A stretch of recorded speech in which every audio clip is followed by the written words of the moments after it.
I always thought I was pretty good at keeping secrets. Not the big, life-ruining ones, just the small things you hide to keep the peace. The late nights at work, the forgotten texts, the way I'd angle my phone away when she walked into the room. But that night, sitting across the dinner table with her family, I realized just how wrong I was. My wife looked at me with a sharpness I hadn't seen before, her fork hovering in midair, her voice slicing through the chatter. Do you think I'm stupid or something? The whole table went quiet. My chest tightened. Because the thing about secrets, they only stay safe until someone shines a light on them.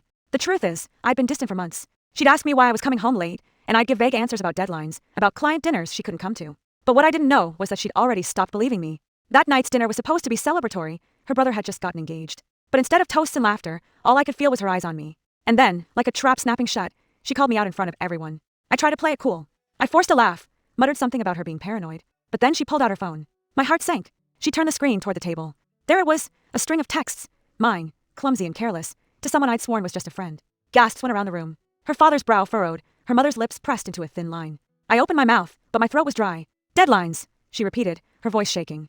This is what you've been staying late for? I tried to explain. Said it wasn't what it looked like. But my excuses felt hollow even to me. Her brother slammed his hand on the table. You dragged us all here for this? You think humiliating her is a joke? That's when everything boiled over. She leaned across the table, tears in her eyes but her voice steady. You lied. To me. To everyone. And you thought I'd just sit here and smile like nothing was wrong. I felt every pair of eyes on me, the weight of judgment pressing in. I started sputtering, about work stress, about being misunderstood, but then she dropped the hammer. I already talked to your coworker. The one you said you were with that night. He told me you weren't even there. The room spun. That was the detail I hadn't seen coming. My flimsy defense collapsed. Her brother's fiancée whispered, "Wow," under her breath. Even her usually quiet mom shook her head in disgust. It was like watching the floor vanish beneath me. And for the first time, I realized there was no way to spin this.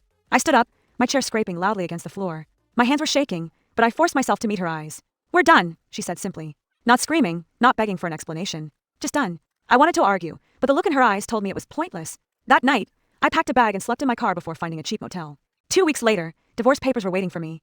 And here's the kicker. Her family, the same people who sat in silence as she confronted me, started reaching out afterward. We always thought something was off, they said. We just didn't want to get involved. I stopped answering. They didn't defend her when it mattered. They don't get access to me now. It's been months since then. I won't sugarcoat it. Divorce is brutal. But every time I replay that night in my head, I know she did what she had to do. She took her power back. And if I ever wonder why she didn't give me another chance, I just remember her voice at that table, steady and cold. Do you think I'm stupid or something? Turns out, the only stupid one was me.